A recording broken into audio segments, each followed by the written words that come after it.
اس لیے بولنے والے بولتے رہیں گے۔ ایک صاحب کمرے میں آ کے مجھ سے کہنے لگے بہت ساری باتیں، میں نے کہا یہ بتاؤ اگر سورج کی کوئی برائی کرتا ہے تو سورج پر کیا اثر پڑے گا؟ اگر چاند میں کوئی نقص نکالتا ہے تو چاند کا کیا بنے گا؟ اگر سورج کی برائی کرتے ہو تو سورج سے فائدہ اٹھانا چھوڑ دو۔ اگر چاند سے ٹینشن ہے تو چاند کی چاندنی چھوڑ دو، لیکن چھوڑ نہیں سکتے مسعود ملت کی ذات، یہ مدرسے کی خوبصورت عمارت، اور یہ آج جو رزلٹ مدرسے نے آپ کو دیا ہے یہ کیا ہے؟ یہ سرکار مسعود ملت کی محنتوں کا ثمرہ ہے۔ سمجھ رہے ہیں؟ ٹینشن میں تو نہیں ہو؟ اب آج تو نہیں، لیکن کبھی ایسا موقع ملا تو بتاؤں گا کہ پیر کہتے کسے ہیں، مرید کہا کسے جاتا ہے۔ لیکن آج جو تقریر ہونی ہے بہت اہم تقریر ہونی ہے۔ ہاں، بے وقت کی شہنائی اچھی نہیں ہوتی، ہم وقت پہ شہنائی بجاتے ہیں۔ ہاں، تیار ہیں آپ؟ تقریر سنیں گے؟ ذرا محبت سے بولے یا رسول اللہ۔ تو ایک بار درود پاک پڑھیے۔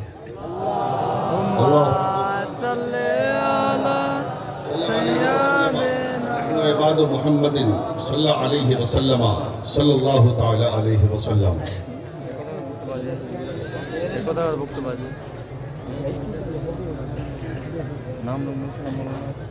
ان کے رخ صفا کی صفا کچھ نہ پوچھئے۔ پہلے اسٹیج کی توجہ زیادہ چاہوں گا میں۔ مفتی اکرام الحق صاحب اور ان کے علاوہ اور بھی اساتذہ ذوی احترام بیٹھے ہیں، علماء ذوی احترام بیٹھے ہیں، یہ دعاؤں سے نواز رہے ہیں۔ ان کے رخ صفا کی صفا کچھ نہ پوچھئے، آئینہ خدا بخدا کچھ نہ پوچھئے، آئینہ خدا بخدا کچھ نہ پوچھئے۔ جنت کی سلسبیل کی کوثر کی پوچھئے، جنت کی سلسبیل کی کوثر کی پوچھئے، ان کی گلی کی آب و ہوا کچھ نہ پوچھئے، ان کی گلی کی آب و ہوا کچھ نہ پوچھئے۔ اور قوسین تک پتہ ہے اس آقا کی سیر کا، قوسین تک پتہ ہے اس آقا کی سیر کا۔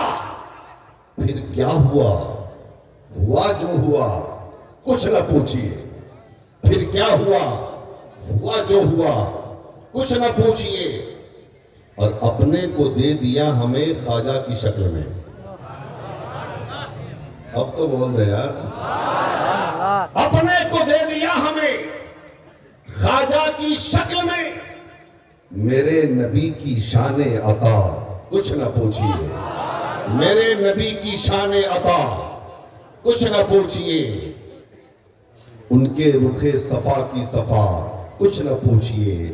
اور ان کے حضور ہاتھ اٹھانے کی دیر تھی، ان کے حضور ہاتھ اٹھانے کی دیر تھی۔ پھر کیا ملا؟ ملا جو ملا کچھ نہ پوچھئے، پھر کیا ملا؟ ملا جو ملا کچھ نہ پوچھئے، آئینہ خدا بخدا کچھ نہ پوچھئے۔ حضرات، انسان دنیا میں دو چیزوں سے محبت کرتا ہے۔ انسان دنیا میں دو چیزوں سے سب سے زیادہ پیار کرتا ہے، ایک مال ہے اور ایک اولاد ہے۔ مال سے محبت کا حال یہ ہے کہ انسان صبح سے لے کے شام تک کوشش کرتا ہے، شام سے لے کے صبح تک محنت کرتا ہے تاکہ مال جمع ہو جائے۔ نہ اسے بارش کا خیال ہے، نہ اسے سردی کا خیال ہے، نہ اسے گرمی کا خیال ہے، نہ اسے دھوپ کی تپش کا خیال ہے، نہ اسے بھوک اور پیاس کی شدت کا خیال ہے، نہ اسے اپنے آرام کا خیال ہے۔ بس یہ ہے رہنے کے لیے مکان نہیں، ایک مکان بن جائے، چلنے کے لیے ایک گاڑی نہیں، ایک گاڑی بن جائے۔ انسان دوسری انسان مکمل طور پر کوشش کرتا ہے، نتیجہ یہ نکلتا ہے محنتوں کے بعد ایک بلڈنگ انسان بناتا ہے، دوسری بات ایک بلڈنگ بنانے کے بعد اس کے دل میں یہ تمنا ہوتی ہے ایک گھر تو بن گیا، اگر دوسرا گھر بن جائے تو اسے بھاڑے پہ لگا دوں گا تو پیسہ آئے گا، دوسرا بن گیا، تیسرے کی تمنا ہے، تیسرا بن گیا، چوتھے کی تمنا ہے، چوتھا بن گیا، پانچویں کی آرزو ہے، پانچ مکان ہو گئے، اب گاڑیوں کا نمبر آتا ہے، ایک گاڑی خرید لو تاکہ اس سے سفر کیا جائے، ایک گاڑی خرید لیا لیکن دل میں خواہش ہوتی ہے اگر دوسری گاڑی خرید لیا جائے بھاڑے پہ چلائی جائے گی تو پیسے آئیں گے، 2 3 4 5 گاڑیاں خرید لیا، نتیجہ یہ نکلتا ہے دولت کا انبار لگ جاتا ہے۔ دولت سے محبت کرنے کا حال یہ ہے، ایک نمازی ہے ظہر میں مسجد میں نماز پڑھتا ہے، عصر میں مسجد میں نماز پڑھتا ہے، مغرب میں مسجد میں نماز پڑھتا ہے، عشاء میں مسجد میں نماز پڑھتا ہے، لیکن سخت دسمبر اور جنوری کے موسم میں فجر کی نماز وہ گھر میں پڑھتا ہے۔ امام صاحب پوچھتے ہیں اے میاں ظہر مسجد میں، عصر مسجد میں، مغرب مسجد میں، عشاء مسجد میں، فجر میں کہاں رہتے ہو؟ حضرت فجر میں گھر میں رہتا ہو۔ کہاں گھر میں رہتے ہو؟ مسجد کیوں نہیں آتے؟ حضرت ٹھنڈی بہت زیادہ ہے، جاڑے کا اثر ہے، کوہاسا بہت زیادہ ہے، کتے بھونکتے ہیں، اس لیے گھر میں ہی پڑھ لیتا ہوں۔ اے دریا پور کے کلیمی مسلمانوں، کلیمی شہدائیوں، مجھے بتاؤ اگر کوئی اعلان کر دے کہ رات کے 2 بجے دسمبر اور جنوری کی ٹھنڈی میں اگر مالدہ اسٹیشن جاؤ گے تو 1 لاکھ کا انعام ملنے والا ہے، 50,000 کا انعام ملنے والا ہے، تو کون ایسا شخص ہے جو 2 بجے اٹھ کر مالدہ نہ جائے، جو 2 بجے اٹھ کر اس جگہ پہ نہ جائے جہاں انعام ملنے والا ہے؟ اس لیے کہ وہ جانتا ہے 1 لاکھ کمانے کے لیے مہینے سے 2 مہینہ چاہیے، 50,000 کمانے کے لیے کئی ہفتے درکار ہے، یہ تو جانا ہی ہے اور 50,000 مل جائے گا، جائیں گے 1 لاکھ مل جائے گا، اس لیے کہ دولت ہے تو انسان دولت سے اس قدر محبت کرتا ہے کہ ساری قربانیاں دولت کے لیے دے دیتا ہے۔ اور رہی بات اولاد کی، اولاد کیسی بھی ہو وہ ماں باپ کے لیے آنکھوں کا تارا ہے۔ اولاد اگر کالی بھی ہے نا، اگر بیٹا کالا ہے وہ بھی ماں باپ کے لیے چاند کا ٹکڑا ہے۔ انسان دعویٰ کرتا ہے یہ زمین ہماری ہے، یہ مکان ہمارا ہے، یہ دولت ہماری ہے، یہ گاڑیاں ہماری ہے، یہ بینک بیلنس ہمارا ہے، یہ ہیرے جواہر ہمارے ہیں، یہ کوٹھیاں ہماری ہے، یہ بیٹا ہمارا ہے، یہ بیٹی ہماری ہے، یہ اولاد ہماری ہے۔ لیکن آؤ ہم قرآن سے پوچھتے ہیں اے قرآن تو بتا، جس مال کو اپنا مال ہم نے کہا ہے، جس دولت کو اپنی دولت کہا ہے، جس ثروت کو اپنا ثروت کہا ہے، جس بیٹے کو اپنا بیٹا کہا ہے، جس بیٹی کو اپنی بیٹی کہا ہے، اس مال و دولت اور اولاد کی حقیقت کیا ہے؟ تو قرآن کہتا ہے اے لوگوں سن لو، یہ دولت بھی تمہارے لیے امتحان ہے اور یہ اولاد بھی تمہارے لیے امتحان ہے۔ اللہ دولت دے کر بھی تمہارا امتحان لے رہا ہے اور اللہ اولاد دے کر بھی امتحان لے رہا ہے۔ اس لیے اللہ مال دینا کبھی تکبر مت کرنا، اللہ دولت دے کبھی غرور مت کرنا، اللہ اولاد دے کبھی تکبر مت کرنا۔ یہ مال و دولت تمہارے پاس وقت مقررہ کے لیے، پھر رب جب چاہے گا یہ مال بھی تم سے چھین لے گا، یہ تمہاری اولادیں بھی تم کو دے دی، تم سے لے لی جائے گی۔ اس لیے فخر مت کرنا، ہر لمحہ ہر گھڑی اللہ کا شکر ادا کرتا رہنا۔ لیکن وہ مال جو راہ خدا میں خرچ کیا جائے، وہ مال جو مدرسے کی تعمیر میں خرچ کیا جائے، وہ مال جو مدرسے کے تعاون میں خرچ کیا جائے، وہ مال جو علماء کی خدمت میں خرچ کیا جائے، وہ مال جو نبی کے مہمانوں کی مہمان نوازی میں خرچ کیا جائے، وہ مال جو کسی بیوہ کے سر پہ دوپٹہ رکھنے میں خرچ کیا جائے، وہ مال جو کسی غریب کی بیٹی کی شادی پہ خرچ کیا جائے، وہ مال جو کسی یتیم کے سر پر دست شفقت رکھنے میں خرچ کیا جائے، ایسا مال انسان کے لیے نجات کا ذریعہ ہے۔ ارے اب تو بولو، ذرا زور سے بول دو یا رسول اللہ۔ اور وہ اولاد جس کو آپ نے عالم دین بنایا، جس کو آپ نے حافظ قرآن بنایا، جس کو آپ نے قاری قرآن بنایا، یہ آپ کی اولادیں آپ کے لیے نجات کا ذریعہ ہے۔ لیکن آج مدرسوں میں کس کا بیٹا پڑھتا ہے؟ رکشہ چلانے والے کا، ٹانگا چلانے والے کا، مزدوری کرنے والے کا، اینٹا اٹھانے والے کا، مستری کا بیٹا پڑھتا ہے۔ اس لیے کہ امیروں کو مطلب کیا ہے، کروڑ پتی کو مطلب کیا ہے، لکھ پتی کو مطلب کیا ہے؟ امیر تو کہتا ہے ہمارا بیٹا ڈاکٹر بنے گا، امیر تو کہتا ہے ہمارا بیٹا انجینئر بنے گا، امیر تو کہتا ہے ہمارا بیٹا پروفیسر بنے گا، امیر تو سوچتا ہے ہمارا بیٹا پائلٹ بنے گا۔ میں کہتا ہوں ایسا نہیں ہے کہ ڈاکٹر بنانا غلط ہے، یا انجینئر بنانا غلط ہے، یا پروفیسر بنانا غلط ہے۔ اے دریا پور کے مسلمانوں، اللہ پیسہ دے، اپنے بیٹے کو ڈاکٹر بناؤ، اس لیے کہ ہمارے سماج کو ڈاکٹر کی ضرورت ہے۔ اللہ دولت دے، اپنے بیٹے کو انجینئر بناؤ، اس لیے کہ ہمارے سماج کو انجینئر کی ضرورت ہے۔ اللہ پیسہ دے، اپنے بیٹے کو پروفیسر بناؤ، اس لیے کہ ہماری جماعت کو پروفیسر کی ضرورت ہے۔ اللہ پیسہ دے تو پائلٹ بناؤ اپنے بچے کو، لیکن انجینئرنگ اور ڈاکٹری اور پروفیسری سے پہلے اپنے بچے کو دین سکھاؤ، اپنے بچے کو قرآن سکھاؤ، اپنے بچے کو نبی کی تعلیم دو، تاکہ تم مر جاؤ تو تیرا بیٹا قبر پہ کھڑے ہو کر تیرے لیے قرآن پڑھے تو اللہ تیرے گناہوں کو معاف۔ سبحان اللہ، سبحان اللہ۔ ایک بات جان لو، یہ جو ہے نا، یہ جو بچے ہیں نا، جنتی چہرے اسٹیج پہ دیکھ لو، سماج میں مولویوں کا طبقہ سماج میں سب سے کمزور طبقہ مانا جاتا ہے۔ کیوں بھائی؟ ان کے پاس پیسے نہیں، ان کے پاس دولت نہیں، ان کے پاس ثروت نہیں، لیکن سن لو،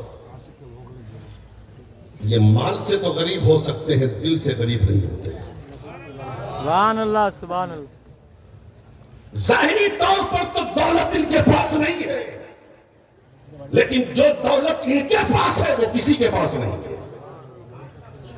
سمجھ رہے ہیں؟ اس لیے کبھی کسی عالم کو حقیر مت سمجھنا۔ اور سن لو، یہ بچے ہیں نا، بچے، ان کو میں بادشاہ کہتا ہوں۔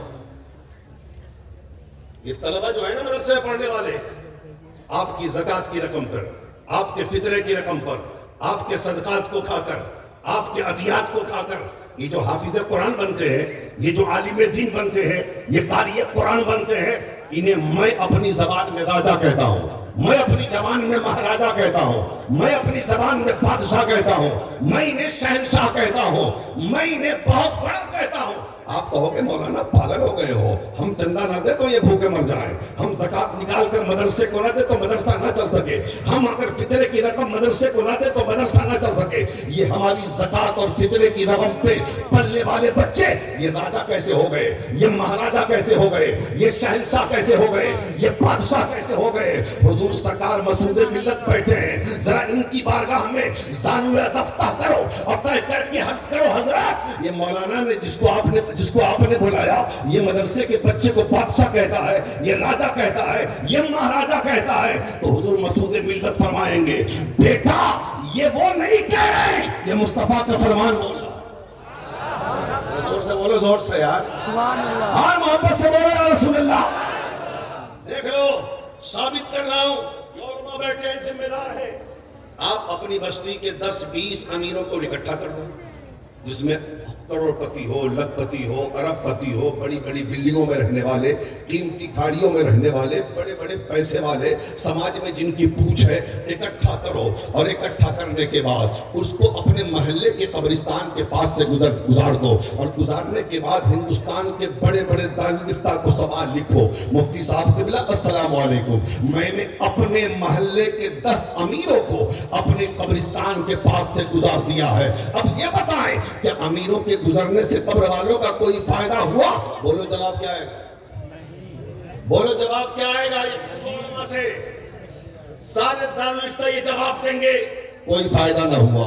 لیکن آپ پلٹ کے ایک سوال اور کرو, حضرت ہمارے مشن کے مدرسے میں پڑھنے والا ایک 8 سال کا بچہ, ایک 10 سال کا بچہ ہمارے مدرسے کے, ہمارے بستی کے قبرستان کے پاس سے گزر گیا ہے. سرکار یہ بتائیں کوئی فائدہ ہوا ان کو, کوئی فائدہ ہوا قبر والوں کو؟ ہر دارالفتہ جواب دے گا ہاں ہاں. کہا کیا فائدہ ہوا؟ کہا فائدہ یہ ہوا کہ اس چھوٹے سے بچے کے قدموں کی برکت کا حال یہ ہے کہ جب یہ گزرا ہے اللہ نے 40 روز کے لیے مردوں سے عذاب اٹھا لیا. میں نہیں کہتا, یہ مصطفیٰ فرمان ہے. عالم یا طالب علم کسی محلے کے قبرستان کے پاس سے گزر جائے, اللہ تعالیٰ 40 دن کے لیے قبر والوں سے عذاب اٹھا لیتا ہے. اب بتاؤ یہ بچے جن کے قدموں کا حال یہ ہے کہ جو گزر جائے 8 سال 10 سال کا بچہ, تو اللہ تعالیٰ قبروں والوں سے عذاب اٹھا لے 40 دن کے لیے. اگر یہ دعا کر دیں تب بتاؤ تمہارا بگڑا مقدر کیسے ہی نہیں سنبھلے گا. اس لیے میں پورے ہندوستان میں اپنی قوم کو ایک پیغام دیتا ہوں, اے میری قوم کے لوگوں, اگر پریشان حال ہو, اگر مصیبت زدہ ہو, اگر بے روزگار ہو, ارے بیٹا اے بچہ رحم کر یار اس پر, ٹوپی والا جاؤ رحم کر اس پر, کتنا لگا دیا اس کو, نکالو. محبت میں فون کرنے آ جاتے ہو.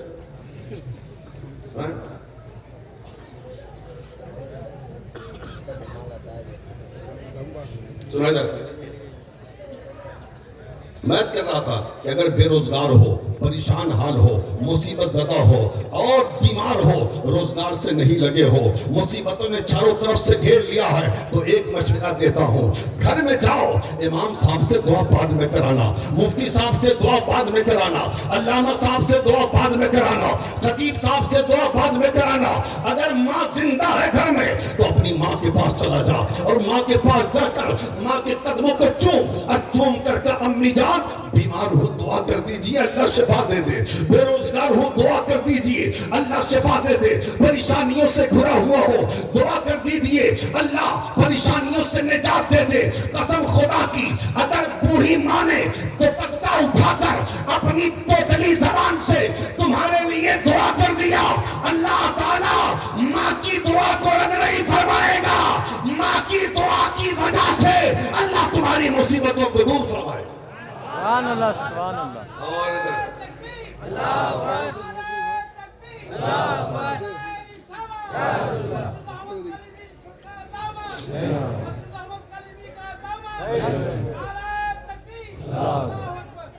اور اگر ماں باپ میں سے کوئی دونوں دنیا سے چلے گئے, جنت سدھار گئے, تو ادھر ادھر مت جاؤ, مشن میں آؤ, مفتی اعظم صاحب کی بارگاہ میں آؤ, چند پیسے نذرانے کے لے کے آؤ اور کہو حضرات یہ پیسے ہیں نذرانے کے, نبی کے مہمانوں میں تقسیم کر دیجئے, اور ہم پریشان ہیں, ہم مصیبت زدہ ہیں, ہم بے روزگار ہیں, ہمارے لیے اللہ سے دعا کروا دیجئے, اللہ کی بارگاہ میں دعا کروا دیجئے. ان بچوں کی دعائیں رد نہیں ہوتی. یقیناً اگر ان بچوں نے دل سے دعا کر دیا, اللہ تعالیٰ ان کی دعاؤں کو قبول فرما کر آپ کو مصیبتوں سے آزاد کر دے. سمجھ رہے ہیں؟ یہ بتائیے, آپ سن رہے ہیں کہ ہم اپنی پٹری بدل دیں؟ یہ بولیے ہم کو بدلنا خوب آتا ہے, ذرا زور سے بولیں اور محبت سے اور پیار سے بولیں یا رسول اللہ. اور سنو, یہ سب کیوں میں کہہ رہا ہوں, وجہ سمجھ میں آئی. ایک عالم صاحب تقریر کر کے رات میں نکلے جلسہ گاہ سے, تو سوچا کہ گھر جاؤں, رات کے 2 بج رہے تھے. رات کے 2 بجے سوچا ٹھنڈی کا موسم ہے, کہاں جاؤں, بغل میں مشن والا مدرسہ ہے وہی ٹھہر جاتا ہوں. اب یہ مدرسہ نہیں, بات حقیقت ہے, ایک مدرسہ ہے. عالم صاحب نے سوچا 2-3 گھنٹے کہیں گزار لوں, فجر کے بعد نکل جاؤں گا. ایک مدرسے میں پہنچ گئے, 2 بج رہے تھے, اساتذہ سوئے تھے, طلبہ سوئے تھے. ایک بڑے سے ہال میں چلے گئے, دیکھا 8 سال 10 سال کے سارے بچے ایک لائن سے سو رہے. بتاؤ نبی کا مہمان سو رہا ہوگا تو کتنا اچھا لگ رہا ہوگا. زور سے اور محبت سے چاروں طرف دیکھتے رہے, معائنہ کرتے رہے. دیکھتے دیکھتے اچانک ان کے کان میں قرآن کی تلاوت کی آواز آ گئی. قرآن پڑھنے کی آواز آئی، عالم صاحب چوک گئے کہ کوئی جگہ تو نہیں، پڑھ کون رہا؟ سبحان اللہ سبحان اللہ. کوئی جگہ تو نہیں، پڑھ کون رہا ہے؟ پڑھنے والا نظر نہیں آتا، لیکن تلاوت قرآن کی آواز بدستور آ رہی. بہت غور کرنے کے بعد دیکھا کہ ایک 8 سال کا بچہ نیند میں قرآن پڑھ رہا ہے. زور سے بول دو یار. نیند میں قرآن پڑھ رہا ہے. اب بتا، مدرسے کا بچہ سوئے تو قرآن پڑھے، اٹھے تو قرآن پڑھے، بیٹھے تو قرآن پڑھے، چلے تو قرآن پڑھے، ہر لمحہ قرآن پڑھے. جس کے سینے میں بھی قرآن ہو اور جس کی زبان پر بھی قرآن ہو، اگر بتاؤ اس بچے نے دعا کر دی تو بتا اللہ تیرے مقدر کو سوار دے گا کہ نہیں دے گا؟ اس لیے علماء سے محبت کرو، علماء کی تعظیم کرو، علماء کی خدمت کرو. ہمارا عالم کتنا بڑا صابر ہوتا ہے، دیکھ رہے ہو؟ آج تنخواہوں کے تعلق سے پوری دنیا میں احتجاج ہوتے ہیں، عالم کبھی احتجاج نہیں کرتے. ٹھیک ہے، اس طرف میں نہیں جاؤں گا، میں سیدھی بات کروں. اپنے بچے کو ڈاکٹر بناؤ، انجینئر بناؤ، پروفیسر بناؤ، پائلٹ بناؤ، دین سکھاؤ، دیندار بناؤ، اور ساتھ میں عاشق رسول بناؤ. سبحان اللہ. بولو بولو بولو، عاشق رسول بناؤ، عاشق اہل بیت بناؤ. اور جب عاشق اہل بیت عاشق رسول ہوگا تو ٹینشن کچھ نہیں ہے. تمہارے اپنے بیٹھے ہو بھائی، کوئی بہت زیادہ ٹینشن ہے کہاں؟ نبی کا غلام ٹینشن لیتا کب ہے؟ ٹینشن دیتا ہے. کبھی ٹینشن مت لو. اس لیے کہ ہمارا سچا پیر ہمارے سامنے ہے. سبحان اللہ سبحان اللہ. ہمارے تو دونوں ہاتھ میں لڈو ہے یار. کوئی اگر بدماشی کر رہا ہو کہ خالی یہ لوگ پیر صاحب کو مانتا ہے، پیر صاحب کو مانتا ہے، تو حضرت صرف پیر صاحب تھوڑی نہ ہے. حضرت ایک عالم دین بھی ہے، اولاد علی بھی ہے، اولاد غوث الاعظم بھی ہے. سلسلہ ملتا ہے غریب نواز کا. ہم تو ان کے ہندوستان میں رہتے ہیں، ہم تو ان کے ملک میں رہتے ہیں. ہماری حفاظت کی ذمہ داری ان بزرگوں کی ہے. اور آج ہندوستان جو سلامت ہے یہ سلسلہ چشتیہ اور سلسلہ قادریہ کے بزرگوں کے قدموں کی برکت. سبحان اللہ سبحان اللہ. اس لیے سن لو، بزرگوں میں کوئی اختلاف نہیں. غوث اعظم بھی ہمارے، غریب نواز بھی ہمارے، مخدوم اشرف بھی ہمارے، محبوب الہی بھی ہمارے، بابا فرید الدین گنج شکر بھی ہمارے، محبوب الہی بھی ہمارے، قطب الدین بختیار کاکی بھی ہمارے، مخدوم بہاری بھی ہمارے، علاء الحق پنڈوی بھی ہمارے، امام احمد رضا بھی ہمارے. ہر اللہ کا ولی ہمارا ہے. سبحان اللہ اور سبحان سب سے اللہ. بڑی بات یہ ہے کہ ہم قادری ہیں. جو قادری ہے وہ سب ہے، جو قادری نہیں وہ کچھ نہیں. میں نے ایک مرتبہ، دیکھو ایک بات یاد آ گئی تو سن لو آپ. میں کسی پیر کے خلاف کچھ بولتا نہیں، جو جیسا کرے وہ. لیکن ایک مرتبہ محرم میں جب میں آیا اور حضور سے میری ملاقات بند کمرے میں ہوئی، حضرت بیٹھے ہیں، میں جھوٹ نہیں بولتا الحمدللہ. تو جب بات ایسے تقریروں پہ جلسوں کے بارے میں چلتے چلتے بات ہوئی تو میں نے کہا حضور کتنا بڑا المیہ ہے یار، کہ آج لوگ جلسے میں نبی کا ذکر نہیں کرتے، غوث پاک کا ذکر نہیں کرتے، غریب نواز کا ذکر نہیں کرتے. صرف اور صرف جو پیر اسٹیج پہ ہوتا ہے انہیں کی بیجا اور جھوٹی کرامتیں لوگ بیان کرتے ہیں گڑ گڑ کے. اور پیر صاحب بھی بڑے خوش ہوتے ہیں. شاعر آتا ہے تو شعر پڑھتا ہے تو انہیں کے تعلق سے پڑھتا ہے جھوٹا جھوٹا شعر، خوب انعام بانٹتا ہے. حضرت نے فرمایا یہی تو افسوس ہے آج اسٹیجوں پر نبی کا ذکر ہو، آج حضور کا ذکر ہو، آج غوث پاک کا ذکر ہو، غریب نواز کا ذکر ہو، کلیمیوں مبارک ہو. ہر پیر اپنی تعریف چاہتا ہے، مسعود ملت مصطفیٰ کی تعریف چاہتا ہے. سبحان اللہ سبحان اللہ سبحان اللہ.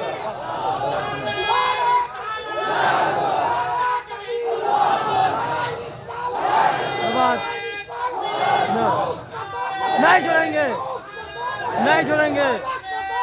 نہیں چھوڑیں گے نہیں چھوڑیں گے نہیں چھوڑیں گے نہیں چھوڑیں گے زندہ باد میں عرض یہ کر رہا تھا کلیمیوں یہ سلسلہ کلیمیہ اصل میں سلسلہ چشتیہ ہے سبحان اللہ سبحان اللہ اصل میں سلسلہ چشتیہ ہے اب بتاؤ دنیا میں چشتی کہاں نہیں ہے دنیا میں چشتی کہاں نہیں تم مبارک ہو ہر پیر اپنی کرامتیں بیان کرواتا ہے کتابوں میں لکھواتا ہے اشعار پڑھواتا ہے لیکن سرکار مسعود ملت کہتے ہیں بیٹا اسٹیج پر مصطفیٰ کا ذکر کیا کرو اسٹیج پر غوث اعظم کا ذکر کرو اسٹیج پہ غریب نواز کا تذکرہ کیا کرو سبحان اللہ اور یہی تو سچے پیر کی نشانی ہے جو اپنے آپ کو چھپائے جو سچا پیر ہوتا ہے جو سچے میں ولی ہوتا ہے وہ اپنے آپ کو چھپاتا ہے اور جتنا چھپاتا ہے اتنا اللہ اسے چھاپ دیتا ہے مسعود ملت اپنے آپ کو چھپاتے رہے پورے زمانے پہ اللہ نے انہیں چھاپ دیا اس لیے تو یہ دیوانگی یہ مستانگی ہے یہ محبت کے نغمے ہیں یہ جم غفیر ہے نہیں تو ہم نے تو پیر صاحب کو ایسے سے پیر صاحب کو دیکھا اسٹیج پہ آتے ہیں تو 10-20 لوگ رہتے ہیں باقی کرسیاں رہتی ہیں سمجھ رہے ہیں آپ لوگ تقریر سنو گے سچی میں سنو گے ہاتھ اٹھاؤ کون نہیں سنے گا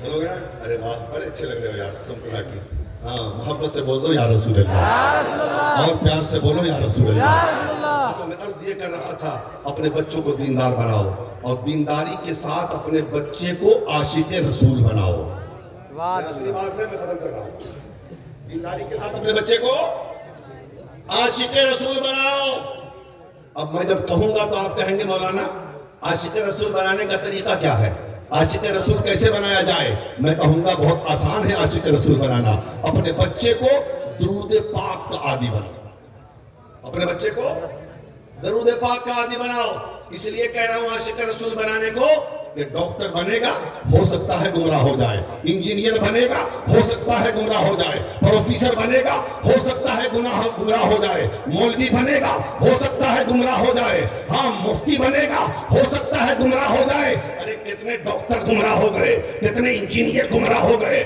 کتنے پروفیسر گمراہ ہو گئے کتنے مولوی گمراہ ہو گئے کتنے مفتی گمراہ ہو گئے گمراہ ہو سکتا ہے لیکن اگر انجینئر بھی ہوگا عاشق رسول بھی ہوگا ڈاکٹر بھی ہوگا عاشق رسول بھی ہوگا پروفیسر بھی ہوگا عاشق رسول بھی ہوگا عالم بھی ہوگا عاشق رسول بھی ہوگا مفتی بھی ہوگا عاشق رسول بھی ہوگا تو نہ کبھی گمراہ ہو سکتا ہے نہ اس کے ایمان و عقیدے کا کوئی سودا کر سکتا ہے اس لیے عاشق رسول بناؤ اور درود پاک کا عادی بناؤ اپنے بچوں کو درود سکھاؤ اپنے بچوں کو نبی پر سلام پڑھنا سکھاؤ درود پاک کی بات آئی ہے نا تو مجھے ایک بات بہت خوبصورت یاد آ رہی ہے ذرا محبت سے سن لو بڑا مزہ آ جائے گا ایک کتاب ہے درود شریف کی جس کتاب کا نام دلائل الخیرات شریف ہے کیا نام ہے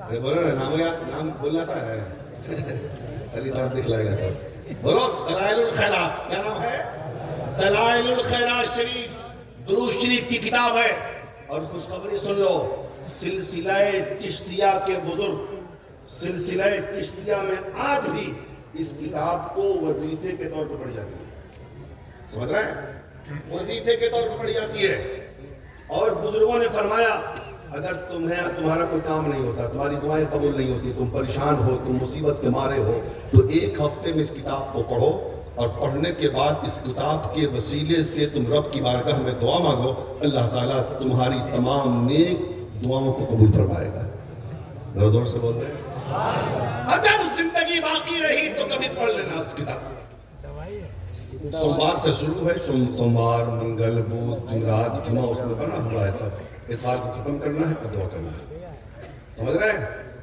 800 درود پاک اس کتاب میں ہے